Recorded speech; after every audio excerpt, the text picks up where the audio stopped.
warahmatullahi wabarakatuh, para pemirsa semuanya yang dimuliakan oleh Allah Subhanahu wa taala.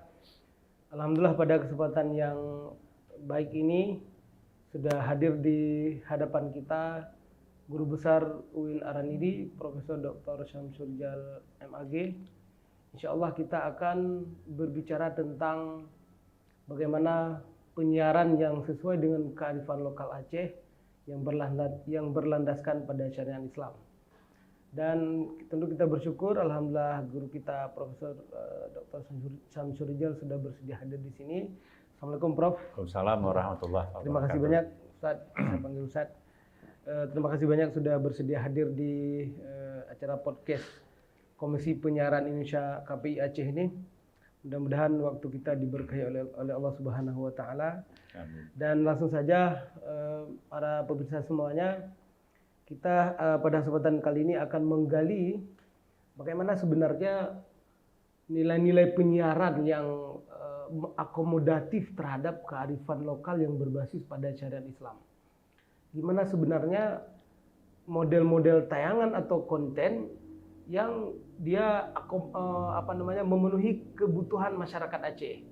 Yang hari ini sebagaimana kita pahami, sejak lebih dari 2 dekade yang lalu kita sudah memasuki era syariat Islam. Baik, langsung saja saya persilakan kepada Profesor.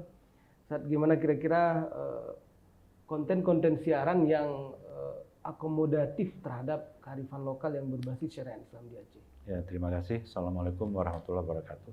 Terima kasih sudah berkenan untuk meminta keluangan waktu saya hadir di studio KPI Aceh. Mudah-mudahan berfaedah tentunya. Ya, para pemirsa rahimakumullah. Sebelum mengkaitkan apa yang telah diinisiasi tadi, saya pikir terlebih dahulu kita harus pahami dulu hal-hal substansial apa yang terkait dengan penyiaran, atau dalam bahasa Inggris disebut dengan broadcasting ya. Itu dalam penyiaran itu ada 2 hal yang substansial sebenarnya. Yang pertama adalah via audio atau suara, yang kedua adalah via video. Jadi segala bentuk penyampaian pesan. Nah, ini ada esensi tabligh di sini, penyampaian. Padahal itu kan salah satu sifatnya Rasulullah ya. Jadi apa yang Anda pahami, ada informasi yang diperlukan oleh publik sehingga bisa memberikan solusi terhadap publik ya, itu harus disampaikan dengan segera. Jadi penyampaian ini atau penyiarannya adalah lewat 2 pendekatan tadi, yaitu audio dan video. Ya, tentu dalam konteks terkini penyiaran lewat audio itu tentu lewat radio ya, atau pesan apa saja yang disuarakan ya. Kemudian lewat video adalah tentu sudah ada rekaman ya, seperti kita ini bincang-bincang ini kan lewat suara dan gambar yang nanti akan diposting tentunya. Jadi yang paling penting menurut hemat saya adalah proses daripada penyiaran itu sendiri. Jadi ketika sebuah lembaga ataupun personal ataupun apa namanya yang ingin menyampaikan pesan lewat audio ataupun lewat video, itu prosesnya saya pikir perlu menjaga ya kearifan lokal. Kenapa? Karena semua pesan yang didengar, semua pesan yang dilihat oleh pemirsa itu akan memiliki efek ya. Paling tidak ya pesan-pesan pembangunan, pesan-pesan karakter yang disampaikan lewat audio ataupun video itu betul-betul bisa mengubah dan atau membentuk karakter pemirsa supaya lebih baik. Nah, kenapa disebutkan tadi hubung kaitnya dengan kearifan lokal ya? Ya tentu KPI Aceh ya, perlu sebagai bidang tugasnya mengawasi tentang proses penyiaran ini, harus memerhatikan local wisdom, kearifan lokal.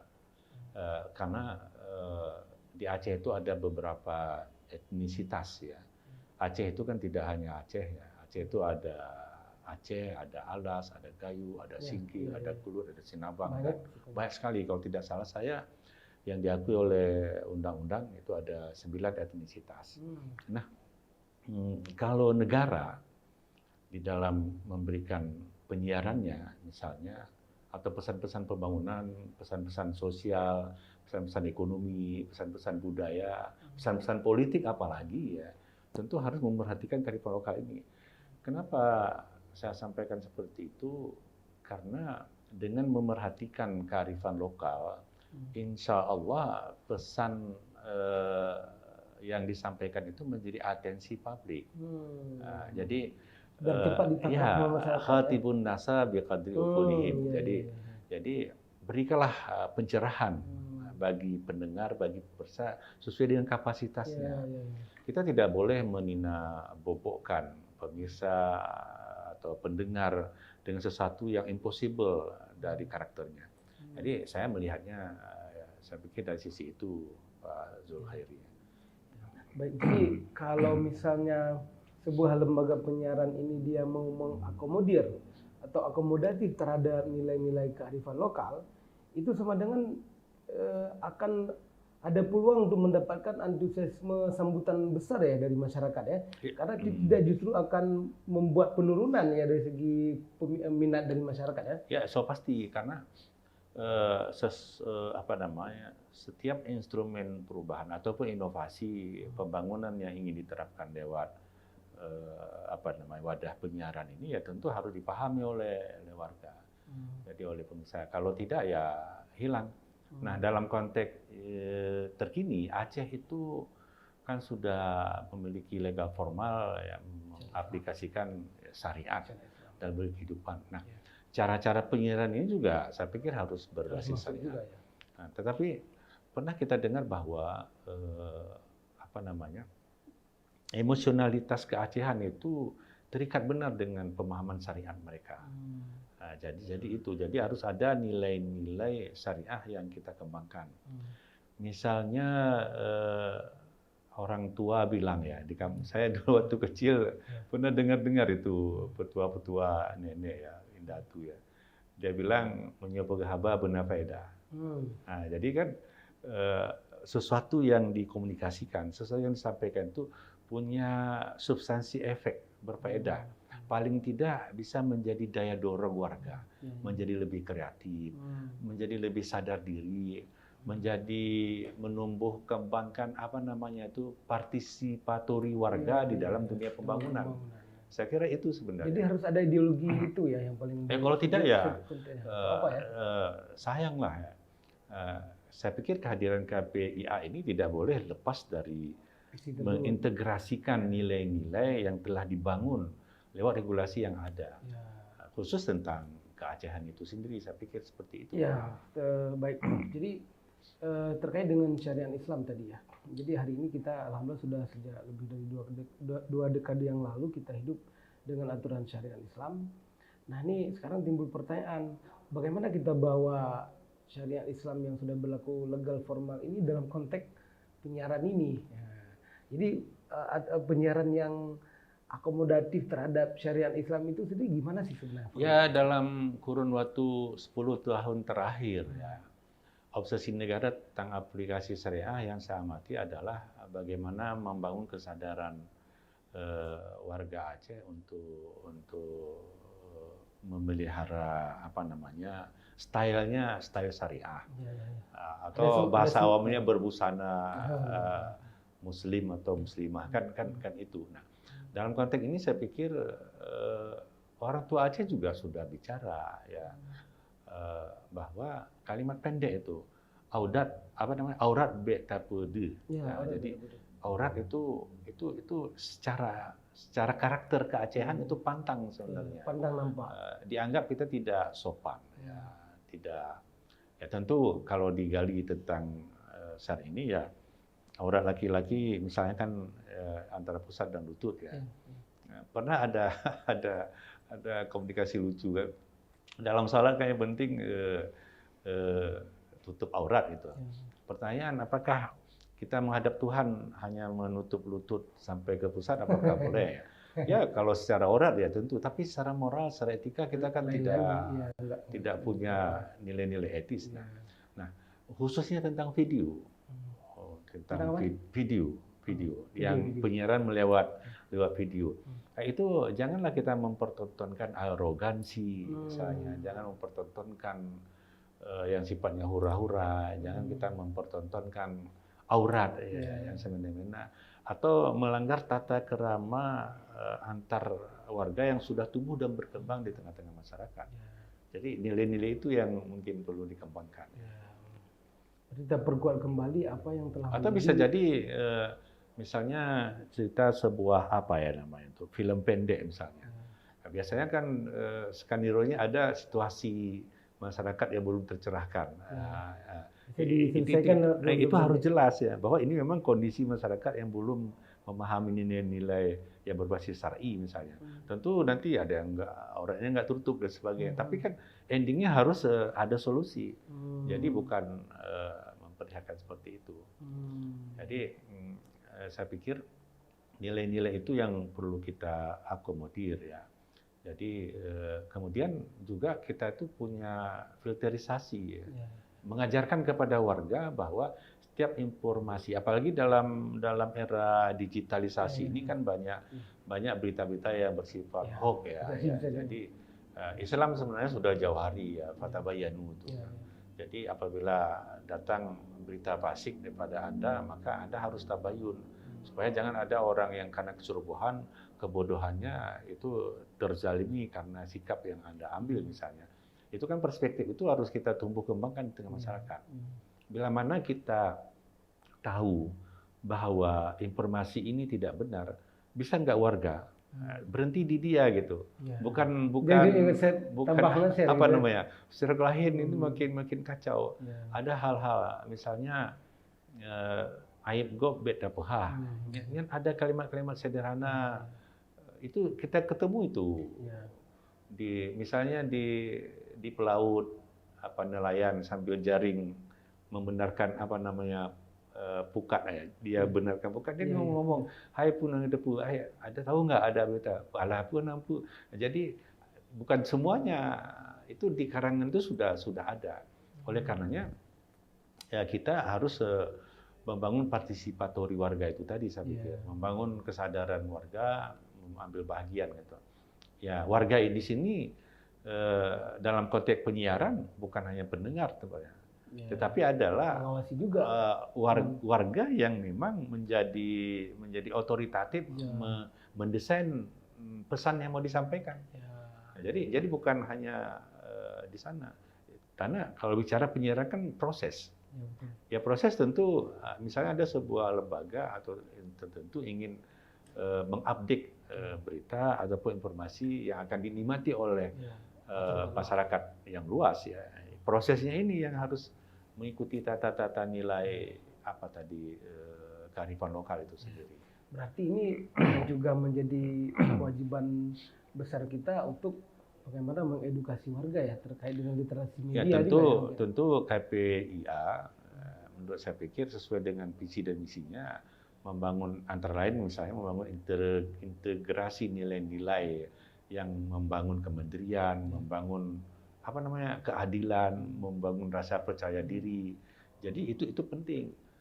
Tentu ini diingat ya, bukan hanya dalam konteks ibadah hablum minallah saja saya pikir, tapi dalam konteks hablum minannas. Misalnya perkembangan sosial, perkembangan budaya seperti kita ceritakan tadi, perkembangan ekonomi, perkembangan politik, bagaimana durasi politik itu jangan ada dengan menggunakan sistem digitalisasi ini ya itu harus mau tidak mau mengindahkan lah saya pikir kearifan lokal itu tadi. Jangan dengan niat kita ada sebuah informasi baru supaya masyarakat ini berubah ya, masyarakat ini memiliki karakter yang punya nilai-nilai bagi dirinya, punya nilai-nilai kemandirian, punya nilai-nilai daya dorong mengajak orang lain kepada kebaikan itu menjadi sirna karena tidak menselaraskan dengan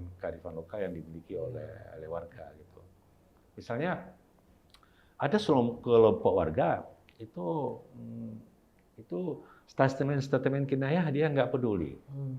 Memang harus tegas itu. Jadi kan substansi berita atau informasi juga harus tegas. Nah, jadi nggak bisa belok sana belok sini. Ada warga dia harus tegas. Kalau ini masalahnya ini yang harus dikerjakan. Jika tidak, kalau dikerjakan ini civil efeknya. Jika tidak dikerjakan ini akibatnya. Itu harus jelas. Harus diperjelas. Ya, menarik sekali, Prof. Kemudian juga kalau dalam pandangan Prof sendiri selama ini penyiaran yang sudah jalan di Aceh ini gimana kira-kira, Prof?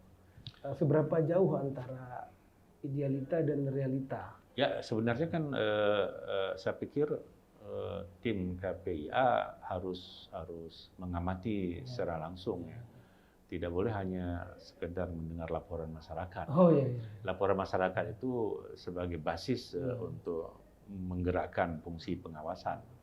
Misalnya kalau siaran radio misalnya, ada nggak pesan-pesan iklan yang bisa merusak mentalitas warga yang tidak sesuai dengan kearifan lokal yang kita miliki? Ya, itu saya nggak tahu bagaimana kewenangan KPIA, apakah bisa itu menegur misalnya penyiar karena iklannya itu bisa merusak mentalitas ya. Bila ada misalnya, ataupun apa namanya itu komunikasi penyiar ya, dengan pendengarnya, itu bahasa-bahasa harus bahasa-bahasa yang mendidik. Ya. Jangan bahasa-bahasa yang vulgar, bahasa-bahasa yang tidak pada tempatnya ya. Atau dalam bahasa agama cenderung kepada lara yang tidak ada faedah. Itu ingat kuncinya tadi, menyo gata pegahaba benar faedah. Jadi itu faedah tentu yang dimaksudkan faedah-faedah yang positif, bukan faedah-faedah yang negatif. Karena ada juga orang berpahaman bahwa negatif juga mendatangkan faedah bagi instrumen lain untuk memberantas negatif yang sudah ada. Jadi kita tidak inginkan filosofi seperti itu. Kita ciptakan dulu kemungkaran supaya bergerak amar ma'ruf nahi munkar, tidak seperti itu. Ya memang sejak awal didesain itu harus memelopori tidak adanya kemungkaran itu sendiri. Ya, betul. Saya pikir itu ya. Jadi terkait dengan kewenangan Komisi Penyiaran Indonesia ini, KPI Aceh, jadi memang secara kewenangan kita diberikan kewenangan yang kuat oleh negara melalui undang-undang untuk pengawasan isi siaran ini, Prof. Cuman selama ini kita melihat ada kendala karena memang kita menunggu laporan dari masyarakat. Nah, jadi laporan yang masuk dari masyarakat itu bisa dikatakan sangat nihil. Seperti acuh tak acuh lah masyarakat dalam menjalankan tanggung jawab untuk mengontrol ini. Padahal kami ini sangat berharap partisipasi di masyarakat. Kalau ada salah di mana? Kabarin kepada kami. Bahkan kita juga sudah meluncurkan nomor hotline penyiaran untuk menerima aduan-aduan, tapi hingga saat ini nggak terlalu didapatkan dari masyarakat. Problemnya jangan-jangan warga itu menikmati sendiri. Apalagi siaran-siaran yang sebenarnya tidak patut, ya, siaran-siaran yang melanggar etika budaya, siaran-siaran yang melanggar kearifan lokal. Ya jangan mereka menikmati. Nah, itulah yang saya maksudkan tadi bahwa dari KPIA sendiri itu harus bersifat proaktif melakukan pengawasan. Di samping, tapi saya yakin pasti ada. Kalau kita sudah membuka diri untuk menerima masukan secara signifikan, ya tentu akan ada saja. Inilah tugas. Nah, saya pikir memanfaatkan media radio atau audio visual, memberikan pencerahan kepada warga bahwa partisipatori mereka untuk mengawasi konten-konten yang tidak mendidik. Jadi kita membutuhkan sebenarnya konten-konten yang edukasi ya, yang bisa mengedukasi warga, yang bisa memberikan daya dorong warga untuk lebih baik, yang bisa mengajarkan warga itu kejujuran. Itu di dalam iklan-iklan, maaf tanda petik kan banyak sekali promosi-promosi yang tidak mendidik misalnya, yang sifatnya kepalsuan. Udah tuh ada dialog antara penyiar dengan warga. Makin larut malam, makin terjadi pergeseran suasana misalnya. Ini siapa yang mengawasi ini? Lama tak lama, suka tidak suka, mau tidak mau, itu akan merubah mindset, akan merubah karakter, akan merubah pola pikir daripada masyarakat. Dalam istilahnya kan Anda adalah apa yang Anda makan. Citra pikir Anda adalah apa yang Anda baca, apa yang Anda dengar. Sebenarnya seperti itu.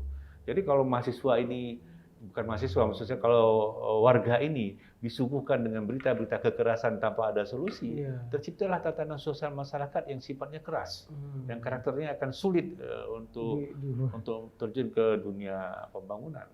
Jadi itu yang saya maksudkan edukasi tadi. Jadi saya pribadi menganalisa bahwa selama ini mungkin ya ada kendala juga dari pihak lembaga penyiaran dalam menghadirkan konten-konten yang kearifan lokal tadi, yang seperti keinginan luas masyarakat atau syariat Islam. Saya juga karena faktor mungkin ya minimnya dukungan dari pemerintah juga mungkin ya. Saya pernah diskusi dengan orang penyiaran. Mereka menghadapi kendala dalam rangka memproduksi konten-konten yang edukatif ini. Mereka membutuhkan dukungan gitu kan. Misalnya ketika membuat konten-konten yang pro pendidikan, edukatif, pro syariat, mestinya mereka ini bisa koordinasi dengan stakeholder terkait. Ketika misalnya konten-konten yang bersyariat, berarti koordinasi dengan Dinas Syariat Islam, itu ada kerjasama. Kemudian ya kalau dengan pendidikan, dengan Dinas Pendidikan atau PD dan sebagainya. Tapi hari ini mungkin ke arah tersebut belum terwujud, yang dalam analisa saya mungkin itu juga jadi kendala sehingga kita belum mampu menghadirkan konten-konten yang dibutuhkan seperti itu secara maksimal. Itu gimana pendapat? Ya, saya pikir secara apa ya, idealnya semua satuan kerja perangkat Aceh itu harus sudah koordinasi. Ya, apa yang mereka gagas ataupun apa yang mereka desain dan rencanakan, ya mau tidak mau ya harus terkaitan dengan ini, dengan apa yang kita perbincangkan ya. Makanya dulu kalau para pakar kan sudah mengatakan kebijakan pembangunan itu harus berbasiskan riset. Kalau tidak ya nanti akan bisa ya akan ada aktivitas yang mubazir, yang tidak tepat sasarannya. Jadi mungkin juga saya pikir sudah sempat misalnya Komisi Penyiaran Indonesia Aceh ini linknya kemana yang lebih dekat? Misalnya di Kominfo misalnya. Kominfo ya tentu harus mensupport secara all out ya supaya ini jalan. Kenapa? Kehadiran komisi ini saya pikir adalah untuk bagaimana menumbuhkan karakter nasionalisme, karakter kebangsaan, karakter kebinekaan, karakter keacehan yang punya jati diri sendiri. Jadi ini kan disuarakan. Kalau tidak ada konten-konten yang bisa mengupdate warga menjadi lebih baik, ini pemerintah akan lebih mahal kosnya. Nah, bagaimana? Coba teorinya ya. Bagaimana warga misalnya, negara dalam hal ini pemerintah ingin menjalankan sistem ekonomi berbasis syariah, sementara mentalitas warganya itu lebih suka dengan rentenir misalnya. Jadi kan ini di bidang mana ini dinas terkait? Harus masuk lewat penyiaran ini. Mungkin juga misalnya kehidupan ekonomi yang bisa menopang menekan turunnya apa istilahnya itu inflasi misalnya, itu kan dengan menggerakkan sektor UMKM misalnya. Tetapi di sektor UMKM misalnya terbatas dana yang diperlukan, sehingga tidak tercipta pegiat-pegiat UMKM yang jujur, yang amanah. Kan ada yang sifatnya revolving fund, ada sifatnya misalnya negara kasih mesin jahit untuk apa. Dikiranya itu hadiah milik, nggak digunakan, orang lain juga nggak bisa pakai. Ini kan harus ada pencerahan-pencerahan. Nah, kembali kepada tadi, saya pikir saya malah melihatnya begini ya. Kita ini ada sedikit kekeliruan ya ketika bicara tentang aplikasi syariah itu dibebankan langsung kepada dinas syariah. Sebenarnya tidak ya. Saya kira semua infrastruktur, semua satuan kerja pemerintah Aceh based on-nya itu dari syariah, dibangun dengan dari syariah. Ya nilai-nilai syariah itu kita aplikasikan sifat-sifat yang dimiliki oleh Rasul juga sudah jalan itu. Bagaimana kita mendesain program kerja secara amanah, secara cerdas. Bagaimana program itu kita sampaikan kepada warga sehingga tumbuh partisipatori dari warga. Saya pikir ini sangat penting. Biasa sekali, Prof. Jadi itu mungkin tadi beberapa hal yang jadi bahan pemikiran kami sekarang juga ya di Komisi Penyiaran ya. Satu sisi kita ingin agar semakin banyak konten-konten yang kearifan lokal, yang edukatif, berbasiskan syariat Islam di Aceh ya kan. Tapi di sisi lain juga kita belum melihat adanya koordinasi antara pihak terkait. Ya, justru dalam sifat koordinasi saya pikir bagaimana diupayakan kehadiran KPIA ini bukan menghambat program yang lain, tapi justru mensupport. Dalam ide orang Aceh itu kan urusan gop tak pemudah.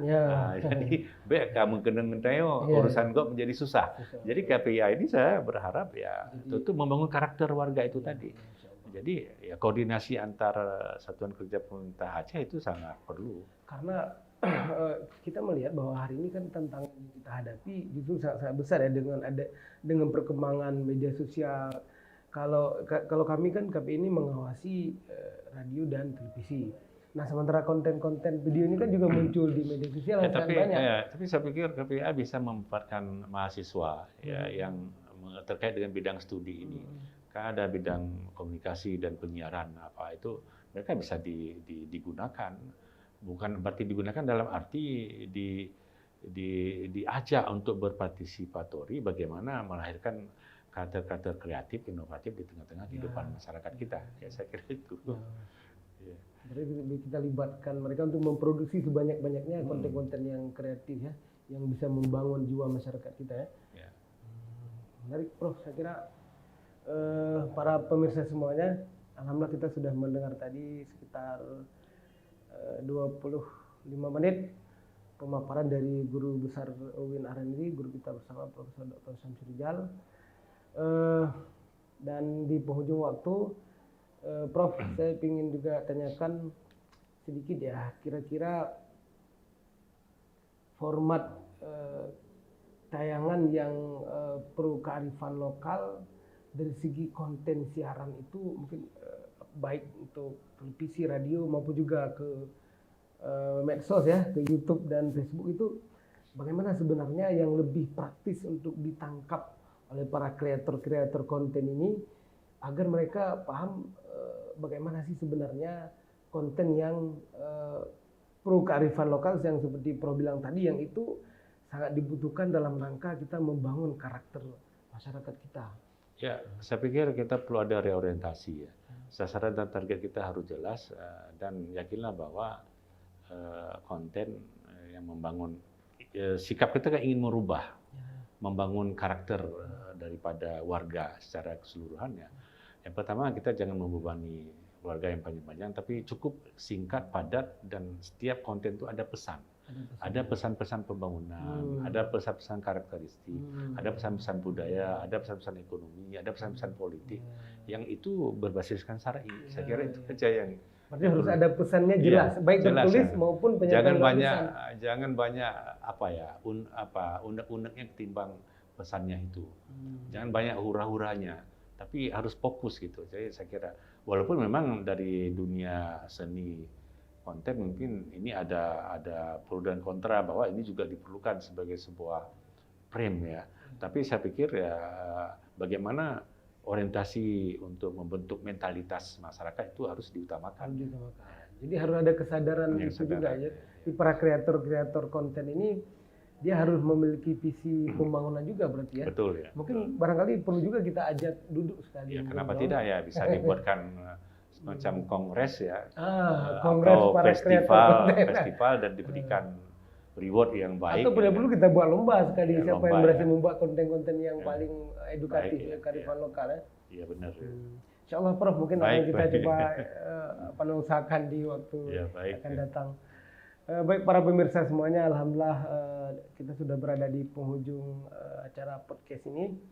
Insya Allah dari pemaparan guru kita tadi bermanfaat bagi kita semuanya, dan kepada Prof. Syamsul Rijal saya ucapkan terima kasih banyak sudah hadir di studio podcastnya Komisi Penyiaran Indonesia Aceh. Mudah-mudahan dibalas oleh Allah Subhanahu Wa Taala atas kesediaan beliau untuk hadir di tempat yang berbahagia ini. Demikian saja para pemirsa semuanya yang dimuliakan oleh Allah Subhanahu wa taala. Di akhir pertemuan mari kita tutup dengan doa kafaratul majelis.